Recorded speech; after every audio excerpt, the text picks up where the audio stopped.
The first thing I remember is the smell of antiseptic and the rhythmic, hollow beep of a heart monitor. The hospital walls were a sterile, blurring white. I'd done it. I'd actually collapsed. Right in the middle of the final round interview, the one for the internship that was supposed to finally get me out. The one that meant everything. I was 20 years old. Humiliated. And my body felt hollowed out. I fumbled for my phone. Me fingers trembling. I just needed, I don't know, comfort. I texted my family group chat. I'm in the hospital. I collapsed at my interview. I stared at the ceiling for hours. Nothing. Then, finally, my phone lit up. It was a text from my mother. Jennifer, your father and I have decided. You are too selfish and demanding. You are no longer a part of this family. My breath caught. It didn't feel real. And then, before I could even read it a second time, another notification appeared right below it. My sister, Ashley, had hearted the message. Have you ever been made to feel like you were the problem, just for needing help? Let me know your story down in the comments. I didn't cry. I didn't ask why. Something inside me, something that had been bent for 20 years, didn't break. It just snapped straight. The fog of exhaustion was gone, replaced by a cold, sharp adrenaline. My hands weren't shaking from weakness anymore. They were steady. I ripped the adhesive tape off my arm and pulled the IV needle out myself. The monitor flatlined with a long, piercing wail, but I was already swinging my legs off the bed. I grabbed my laptop. My dad, Michael, is an investment banker. He lives by spreadsheets and trusts data, not people. 2 years ago, when I started law school, he'd made me a co-administrator on all the family management accounts. His logic was simple. I was the responsible one, the one with a future in contracts and compliance. I was his failsafe. I opened the banking portal. The screen glowed in the dark hospital room.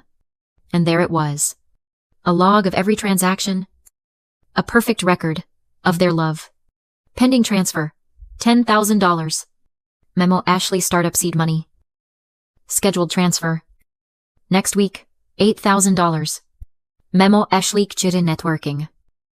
And there, right at the top, the automatic payment for the mortgage on our family home in Atlanta. I stared at that hearted message from my sister one last time. Then I went back to the banking portal. This wasn't revenge. It was accounting. My fingers flew across the keyboard. New password. Security questions updated. Freeze all active accounts. I saw the $10,000 transfer to Ashley. Cancel. I saw the $8,000 networking fund. Cancel. I saw the automatic payment for the Atlanta mortgage. Cancel. I didn't hesitate. I just clicked. I scrubbed every cent of scheduled support. In less than 5 minutes. I had financially firewalled myself from the people who had just disowned me. I shut the laptop, took a deep breath, and for the first time in months, the crushing weight in my chest was gone. It was replaced by a terrifying, absolute clarity. You have to understand. I wasn't just tired. I was running on fumes for 4 straight months. My life in Chicago was a tiny, gray studio apartment. My diet was a rotation of instant noodles and discount bread. I was a second-year law student at UChicago. And I was drowning. I worked 2 jobs. By day, I was a research assistant, buried in the law library, highlighting case law for a professor. By night, I was a bartender, slinging drinks until 2 a.m. My feet aching, the smell of stale beer stuck in my hair. All of it. All of that grinding was for this one interview. A summer internship at one of the biggest law firms in the country. This was the one. This was the shot that would change my entire future. It wasn't just a job. It was the finish line. A week before the interview, I was looking at my bank account. I had $63. I couldn't even afford a new, professional blazer. I couldn't even afford a decent meal. So, I called my mom. Jennifer. I still believed, back then, that she was just frugal. I told her, Mom, I know money is tight, but I have this huge interview. I was wondering, could I maybe pull a little from my trust fund? This was my money. A $500,000 trust my grandfather had set up specifically for me. I just needed a fraction of it. Just to get through this. Her voice on the phone was cold. Dismissive. Evelyn. You're an adult now. You can't just call every time you need something. Everything is tied up. Your father and I are completely overextended. She made me feel small. Irresponsible. But Mom. It's my trust. Don't argue with me. Jennifer snapped. We're done with this. And she hung up. I felt stuck. Ashamed. I sat there in my tiny apartment. Eating plain pasta. Wondering how I was going to make it. And then, out of habit, I opened Instagram. My sister, Ashley, had just posted. It was a picture of her, posing in front of a brand new, pearly white Tesla. She was in Silicon Valley, wearing a designer jacket, holding up champagne. The caption read, "So grateful for my #1 investor." My mom finalized the seed money for my startup. Big things coming. Girl boss, entrepreneur life. They were overextended. But they could send her tens of thousands of dollars for a startup that, as far as I could tell, was just a really expensive Instagram account. I didn't sleep for a week. I worked every shift. Studied every spare minute. I starved myself to save money for the bus fare to the interview. I was running on nothing but caffeine and sheer panic. And that brings us back to today. I was in the interview. The final round. The managing partner was looking at me. Smiling. "So, Evelyn," he said, "tell us why you believe you're a good fit for this firm." I opened my mouth to answer, and nothing came out. The room started to spin. The walls felt like they were closing in. I remember seeing the look of concern on his face. And then just blackness. I'd worked until I literally collapsed. All because my mother told me they were overextended. I'd barely been back in my apartment for an hour. The adrenaline still humming under my skin. When my phone started screaming, it was Ashley. I let it ring 3 times. Just to listen to the sound. Then I answered. "What did you do?" The shriek was so loud I had to pull the phone away from my ear. There was no hello. "Nah. Are you okay?" "No. I heard you were in the hospital." Just pure, undiluted panicks. "My accounts are frozen," she screamed. "My credit cards are declined. The transfer for the launch party. It's gone. What did you do?" "Evelyn." I sat down on my threadbare sofa. My voice, when it came out, was cold. Colder than I'd ever heard it. Mom was very clear. "Ashley," she said, "I'm no longer part of the family." "What? What does that have to do with anything?" "Well, if I'm not part of the family," I said, looking at my own empty refrigerator, "then I certainly shouldn't be involved in the family finances. I'm just removing myself from the equation. It's what she wanted." I could hear her sputtering. Affrantique. Gasping sound. You can't just do that.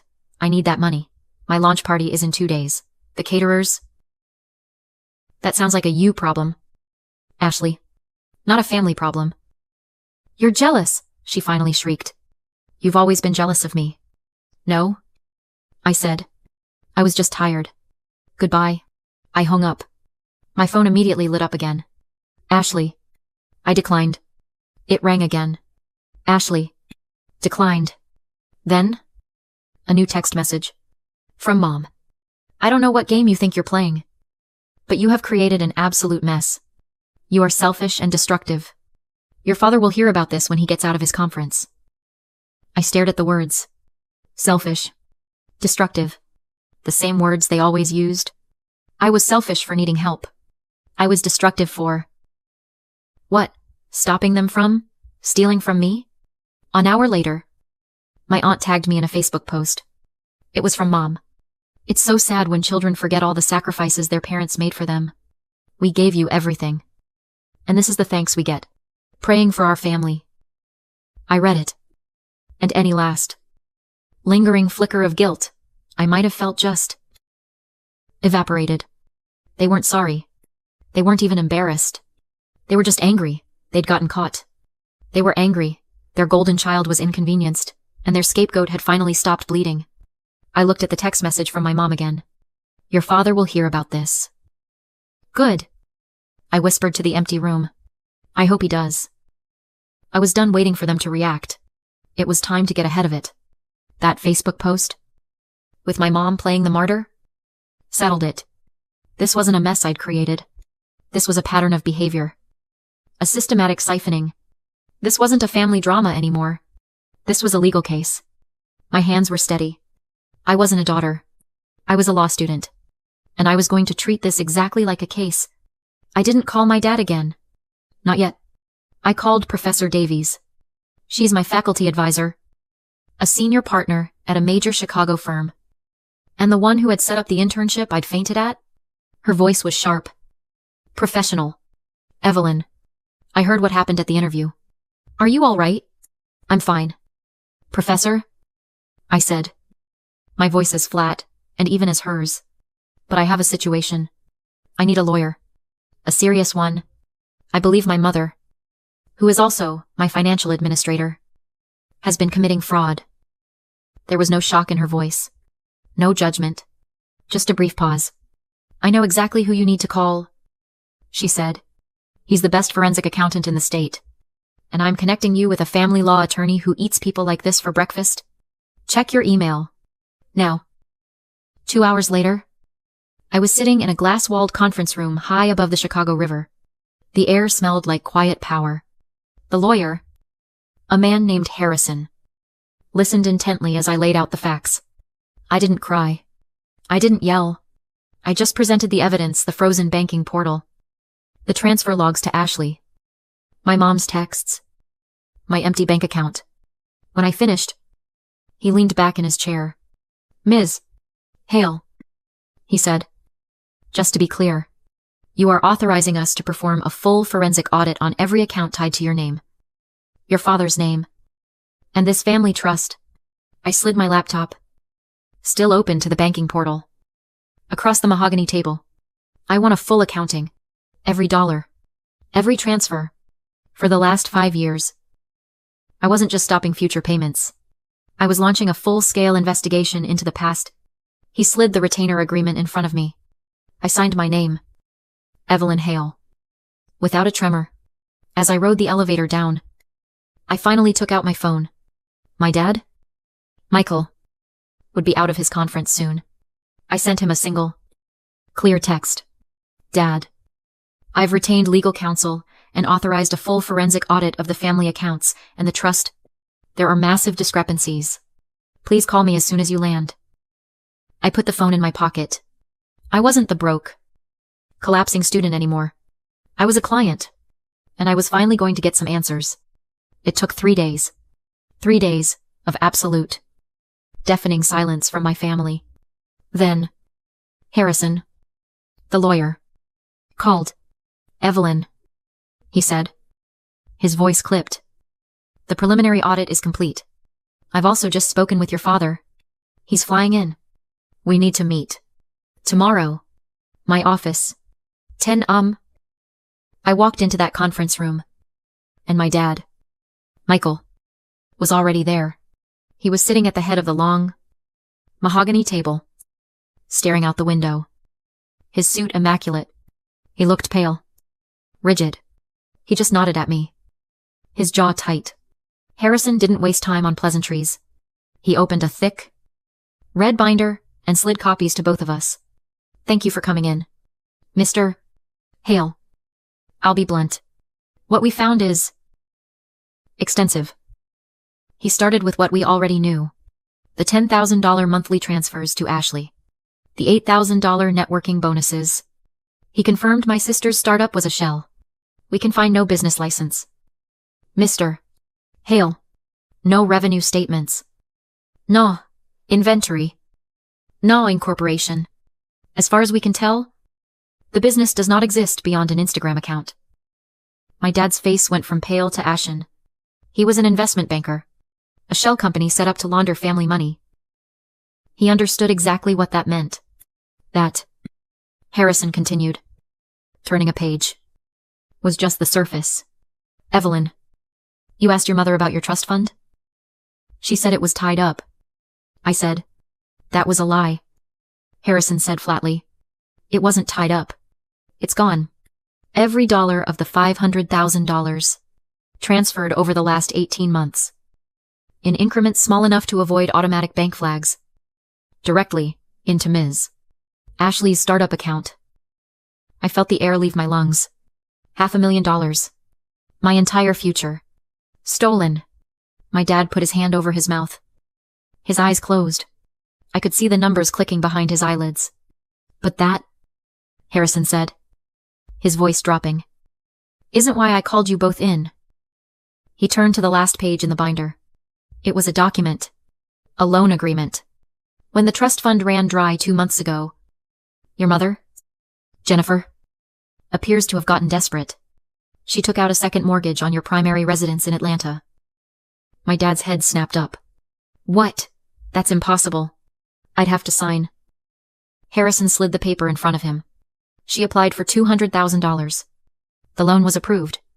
And here, he said, tapping the signature line, is the problem. I leaned in. I saw 2 signatures. Michael Hale and Evelyn Hale. We ran a preliminary analysis. Harrison said quietly, these are high-quality forgeries. Your signature, Michael. And yours? Evelyn. She committed bank fraud. My dad didn't speak. He just stared at his own name. Forged on a document that put his entire life at risk. The silence in that room was absolute. This wasn't favoritism anymore. This wasn't a mother being overindulgent. My mother was a criminal. She hadn't just lied to me and stolen from me. She had committed multiple felonies against me and my father, risking our home, our credit, and our entire financial security, all to continue funding my sister's fantasy life. The last invisible thread holding our family together didn't just snap. It was obliterated. My dad didn't say a word for the rest of the meeting. He just sat there, a statue of cold fury.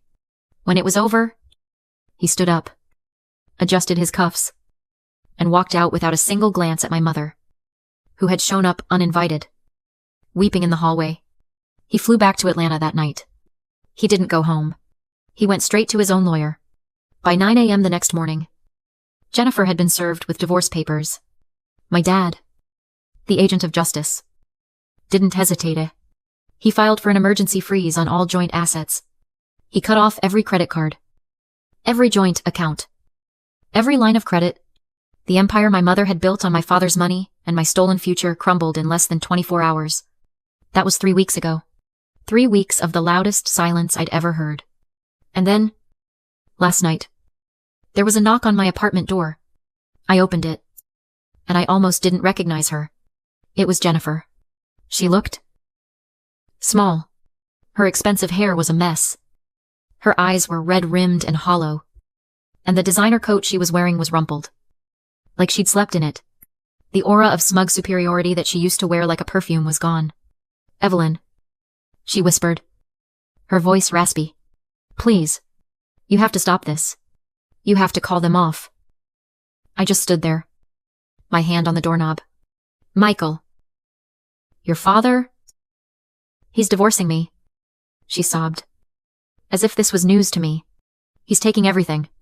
The house. They're going to foreclose on the house. It's all gone. She reached out and grabbed my arm, her nails digging into my skin. Please. Evelyn, you have to do something. Think about your sister. She's losing everything. She has nothing. Think about your sister. The words echoed in the hallway, and as she said them, the scene in front of me dissolved. All I could see was that glass-walled conference room. I saw my father's face, as Harrison slid the forged loan agreement across the table. I saw my mother, who had been waiting in the lobby, finally push her way in, demanding to know what was happening. My father hadn't yelled. He hadn't raised his voice. He just looked at her with a coldness that was terrifying. His voice was low, precise, and it cut through her sobs like a scalpel. You let her collapse, he said, his voice shaking. Not with sadness, but with a pure, controlled rage. You let my daughter nearly destroy her future, so your daughter could play pretend in Silicon Valley. We're done. Jennifer. We're done. He blinked. I was back in my doorway. My mother was still babbling. Still crying about Ashley. Still trying to find a lever to pull. She hadn't. Not even once. Asked me if I was okay. She hadn't said she was sorry. She was just a machine. Programmed to protect her golden child. And her main power source had just been cut off. I turned away from her. Walked to my desk. And picked up a single, folded document. I walked back to the door and handed it to her. She looked at it. Confused. Her tears stopping. What? What is this? You said I should do something for my sister. I said. My voice was as calm and as quiet as my father's had been.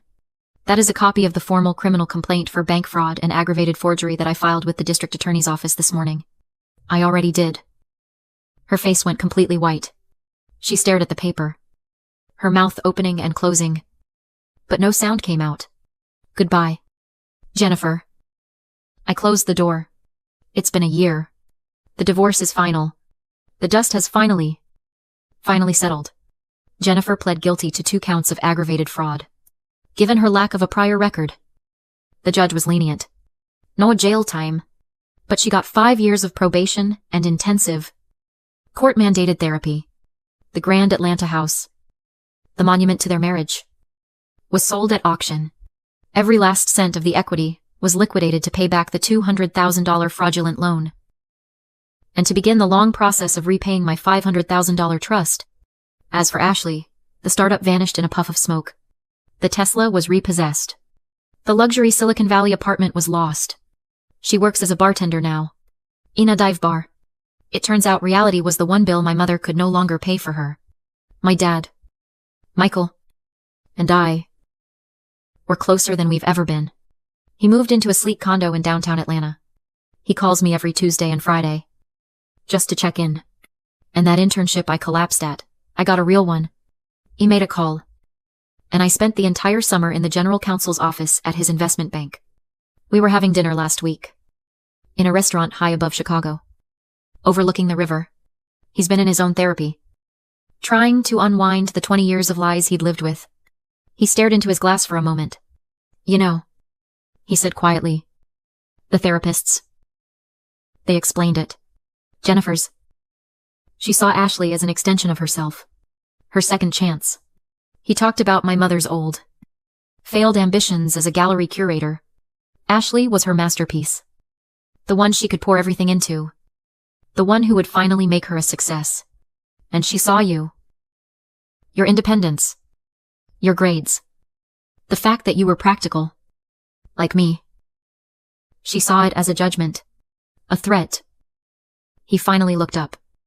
His eyes meeting mine. It was never about you. Evelyn. It wasn't that you weren't enough. It was that. To her. You were competition. It was always about her. I just nodded. The tightness in my chest finally unraveling. I'd known it. On some level. But hearing him say it. Hearing the why.